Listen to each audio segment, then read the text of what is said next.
Good afternoon from the farmer's garden. I'm one of the farmers and I'm about to talk to y'all about GMO crops. All right, so this is one of those topics that I sort of stay away from just because GMO, organic, regenerative, like there's all these buzzwords, and we are very firmly not a buzzword farm. A lot of these buzzwords don't have any true quantifiable definition to them. Obviously GMO will, but there are a lot of them that there's not any like definitely this is how you do it. It's sort of arbitrary. So we sort of avoid the buzzwords. We're not a buzzword farm. But I'm going to talk to you about GMO. And this behind me is the reason why. All right, so this is our second year growing wheat. Last year I showed y'all lots of pictures of our wheat, and this year I have showed almost no pictures of the wheat because our wheat looks terrible. I'll turn it around in a second and I'll show you, but let's see. This is wheat right here. If I can show you while you're looking at me. That one's wheat. And this all in between the wheat, all these grasses are ryegrass. And so that brings us to why we're talking GMOs today. One of the most common GMO traits is Roundup Ready. And so let me turn this around and let's get started talking about GMO and Roundup Ready and what does it mean and why you won't die if you eat it. All right, so first of all, this is our wheat field. Y'all can see that it is a very small wheat field. We are going to be among a very, very, very small group of people who would even bother to grow wheat in a field this size. Most wheat is grown in sections or half sections, meaning square miles, large chunks of land. But we started this last year. It did well for us. We enjoyed it.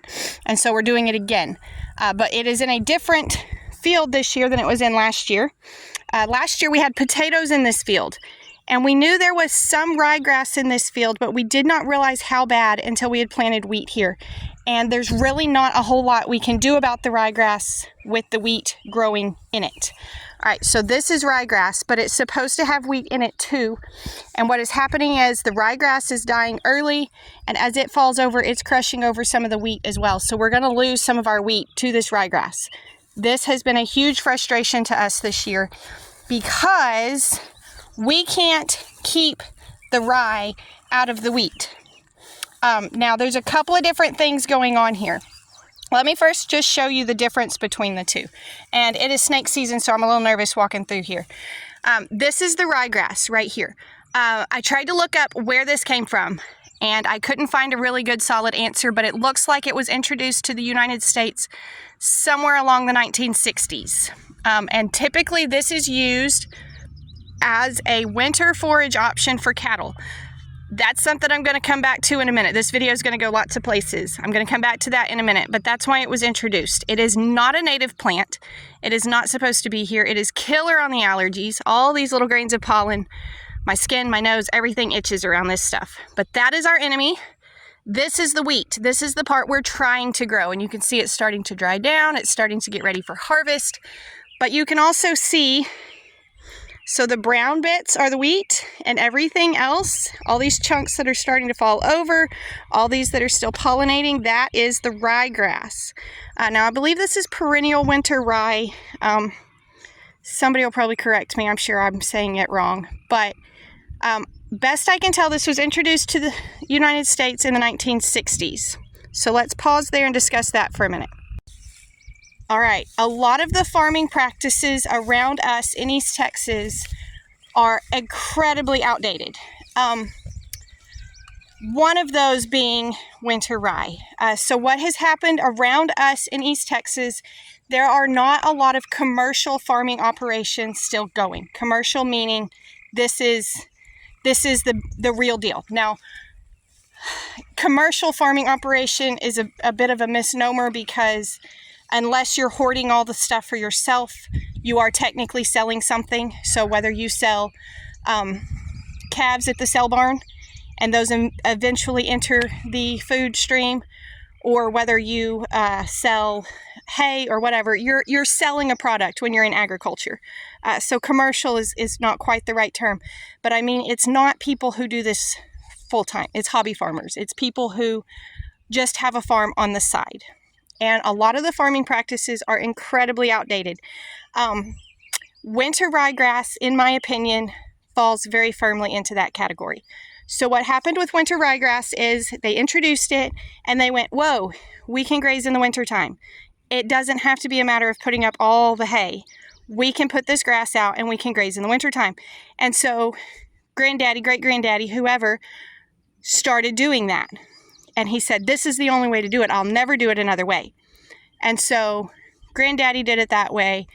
Eventually, when the sons or the daughters took over the farm or the ranch, and maybe it's 100 acres, maybe it's 50, but they said, granddaddy said he'd never do this another way, neither will we.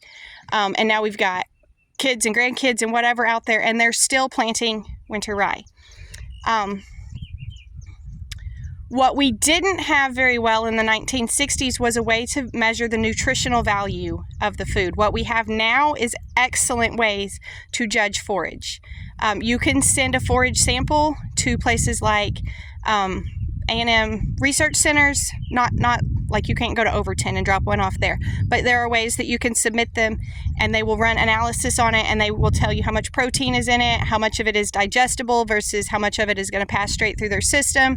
I worked on some of these studies when I did work in the research center. Like, there's so much stuff that they can figure out from this, okay? You could take your ryegrass and you could cut it off and you could send it to them and you could find out what's in it. Or you can look up kind of standards that they figured out.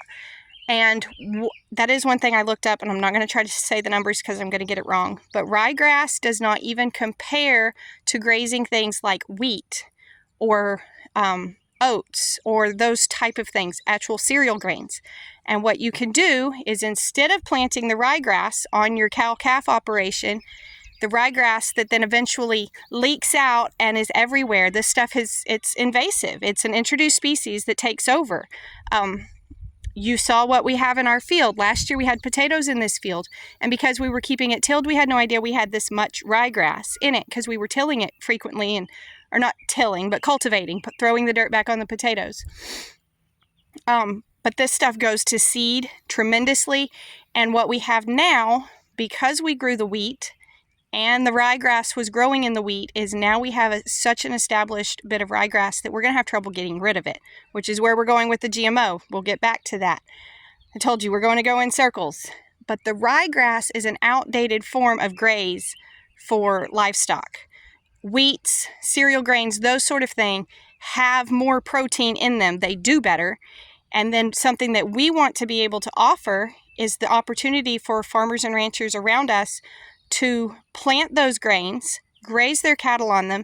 As soon as they start to head, pull the cows off, and then we get to harvest the grain later. So sort of a joint operation, a double use of the field. That's just kind of a plug for later. But there's multiple purposes for it. Versus this ryegrass, you can't bale it. Once it's in hay, it's awful. It's so stemmy.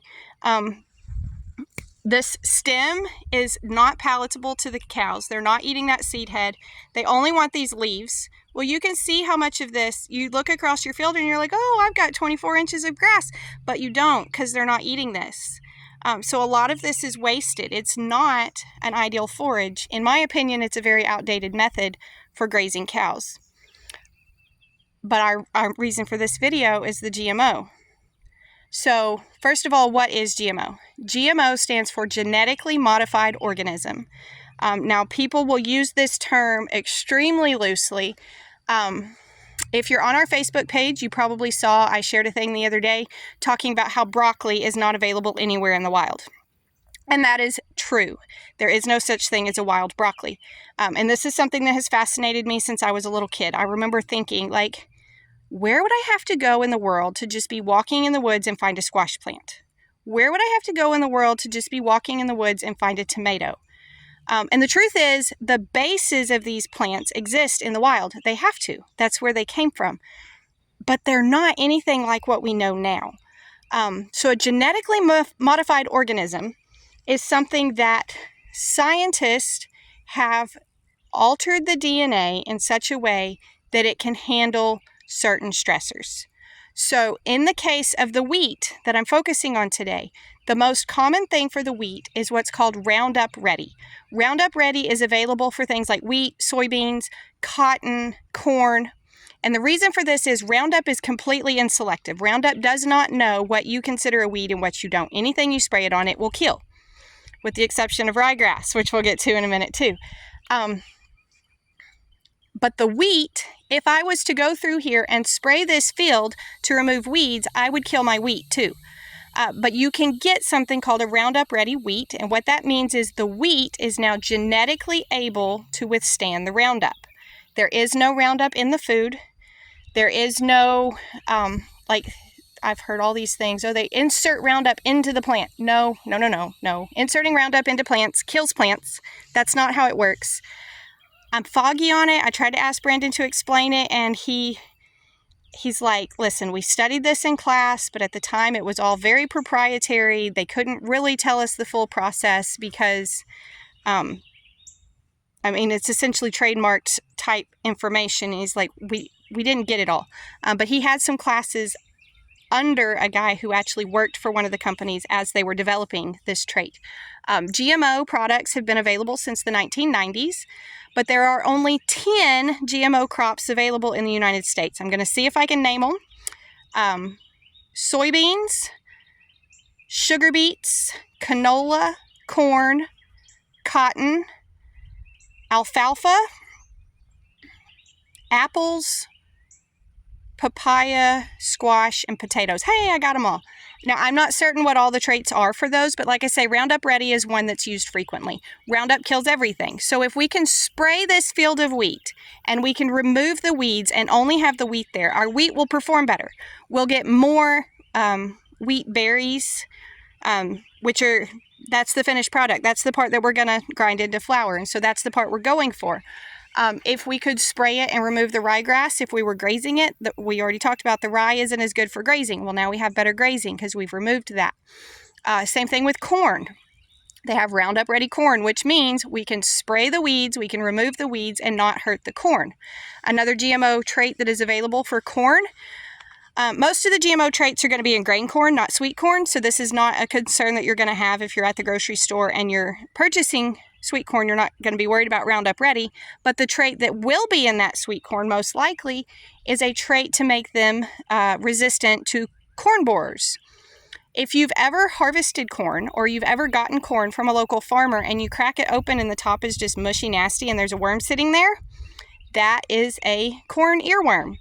And what they've done is they've made that sweet corn or grain corn even resistant to that worm so that you don't get that damage. You don't open that ear and find a worm sitting in it because nobody wants to eat that. It's gross and it damages the corn. And whether that corn is eventually going to land in the grocery store or in a can of corn or go straight to farmer's market, whatever it is, the more damage is done to it, the less valuable that corn is. So that's what that trait is for. Now, I mentioned spraying Roundup for our weeds. One problem with that, first of all, we don't have a Roundup Ready wheat. We could not afford that. Those are more expensive. The likelihood of us growing anything GMO for many years is incredibly slim. The seeds are more expensive because of the science behind it. And again, I'm a little fuzzy on the science. I will tell you it is safe science. It is not them going out there and like picking apart and Frankensteining plants together. That's not how it works. The farmers and the scientists eat these foods too. So they're not trying to create a food that's going to kill you. That's not the goal at all because they're eating it as well. But anyways, this ryegrass that I hate so much. Look at all the pollen on there. Can you see all those yellow bits? That's all pollen. I'm sneezing, I'm itching, like my hands stay broke out this time of year from walking and working in it. I hate it. We can't spray this with Roundup because this is also resistant to the chemicals. So this is another reason why I hate this particular grass. But what we're finding is certain plants become resistant to those chemicals over time. And that's essentially what they look for when they're creating those GMO plants, is what gene in here makes this plant resistant to Roundup. What gene in, say, ryegrass, because ryegrass is a grass and wheat is a grass, what is the gene in there that makes it resistant to ryegrass? How do we get that separated and introduce it to the wheat in order to make the wheat do the same thing? So again, I couldn't spray this if I wanted to because the ryegrass is resistant to the Roundup. It would not die and my wheat would. I know I'm talking in circles. I know I've covered lots of different things. It's a fascinating science. Plant breeding in general is a fascinating science. Like the broccoli that doesn't exist in the wild. What does exist in the wild are like wild cabbages, wild mustards. And basically, like everything else that we have, through selective breeding, selective seed saving, we have created the plants that we know today. You're not going to be able to walk out into the wild and find a perfect red tomato like what you see in the grocery store. We have so much trouble selling our tomatoes at market because our tomatoes look like a tomato. But people don't understand that. People don't know what a tomato is supposed to look like. They walk into the grocery store and it's a perfect, round, shiny ball. And they believe that's what a tomato is supposed to look like. But that tomato doesn't exist anywhere in the wild. That tomato has been selected not for flavor, not for greater nutrition, but for storability. That tomato has been selected to be able to pick it looking red or reddish, put it in a truck, treat it with some ethylene maybe to get it a little redder, and get it all the way to your store and keep it in your store. They're selected for storability versus our tomatoes that are ugly and one side's super ripe and one side's not as ripe, and they might get bruised and they might not, and they might store 3 days or they might store a week because ours are selected for flavor and nutrients and all of those things. But that's the difference between genetic selection. Genetic selection says, here's the brightest red tomato, save the seeds. Here's the brightest red tomato that lasted a week on the counter, save the seeds. Here's the brightest red tomato that lasted 2 weeks on the counter, save the seeds. Here's the brightest red tomato that 5 of them got ready on the plant all at the same time and they lasted on the counter for 2 weeks, save the seeds. That's genetic selection. GMO is what keeps the ryegrass from dying. How do we get the wheat to have that same trait? So selection versus GMO. I know I've covered a bunch of different things and I know I've rambled. Hopefully some of this made sense. I am going to try to show y'all more of the wheat as we get closer because to me it is fascinating to know where our food comes from. And not many people are showing anybody where wheat comes from. This field looks terrible, y'all. I haven't posted pictures. I haven't taken pictures. The pictures that I've taken are like this close, so you can only see the 2 little wheat heads that I'm taking because it looks so bad. But we are getting excited at the prospect of getting to get our combine in here and get this harvested and eat some yummy fresh wheat items. Now you know a little bit of something about ryegrass, and I hope you'll reconsider planting that and find you something better to use if you're growing cows. And try to get rid of this stuff. It's going to be a battle for us to get rid of it because it's bad and it's all gone to seed while it's been out here. So there's going to be some things that we have to do differently in order to tackle it. But wheat is coming. It's not GMO wheat, but I kind of wish it was, because if it was, I could have sprayed it with Roundup. But the Roundup wouldn't have killed the ryegrass because the ryegrass is resistant to the chemical. And yeah, so like I say, lots and lots of stuff covered here. If you have questions or you're unsure what any of it was, please drop those in the comments and I can make more videos or I can try to answer them in the comments. I want you to understand where your food comes from. I want you to know what's happening. I don't want you to just blindly follow what some crazy lady on the internet said. There's a lot of misinformation available regarding GMOs. The little butterfly that you see on everything, GMO free, GMO free. I just listed the 10 GMO products. There you go. I'm going to quit rambling and leave it here. If y'all have more questions, drop them in the comments. Be sure and tell your friends about us so they can come over and learn with us as well. Y'all have a fabulous week and come back when you can stay longer.